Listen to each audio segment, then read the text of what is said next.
বেনাপোল দিয়ে কলকাতা ঢোকেন, এই পেট্রাপোল বর্ডার পার হওয়ার পরে এখানে যে একটা রাস্তা যেটা আমি দেখালাম, এখানে দেখবেন যে রাস্তার দুই ধারে অনেক বড় বড় কিছু গাছ আছে এবং এই গাছগুলো কিন্তু বেশ মোটা অনেকটা এবং সম্ভবত অনেক বয়স। মানে এই গাছগুলোর বয়স কেমন, এই যে এই দাদার কাছে শুনলাম বললো যে মিনিমাম মানে মোটামুটি 250 বছরের উপরে বা 250 বছর বয়সী যে গাছগুলো আছে, এই যে যেগুলো একটু দেখায় আপনাদেরকে, এগুলো সেই ব্রিটিশ পিরিয়ড থেকে না,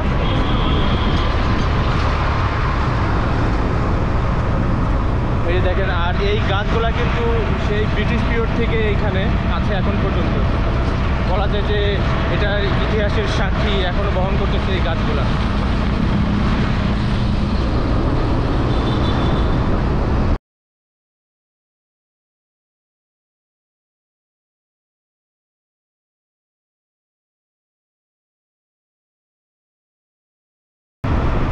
এগুলো তো রেন্টি গাছ তো না?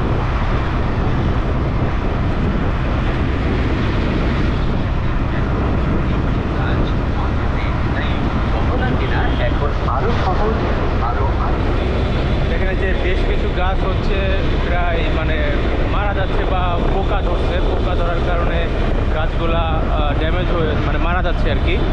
আর এগুলো হচ্ছে রেন্টি গাছ। সাধারণত রেন্টি গাছে পোকা ধরে এবং রেন্টি গাছের ডালগুলা দেখা যায় যে একটা সময় পোকা ধরে ডাল মরে যায়। এই বিশাল সাইজের সব রেন্টি গাছ দেখতে দেখতেই আমাদের টোটো আস্তে আস্তে চলছিল বনগাঁ রেল স্টেশনের দিকে। আমাদের গন্তব্য ছিল বনগাঁ রেল স্টেশন থেকে শিয়ালদা। আর এই গাছগুলোর দিকে তাকালেই মুহূর্তের মধ্যেই সেই ব্রিটিশদের কথা মনে পড়ে যায় সেই ব্রিটিশ শাসনামলের দিনগুলো।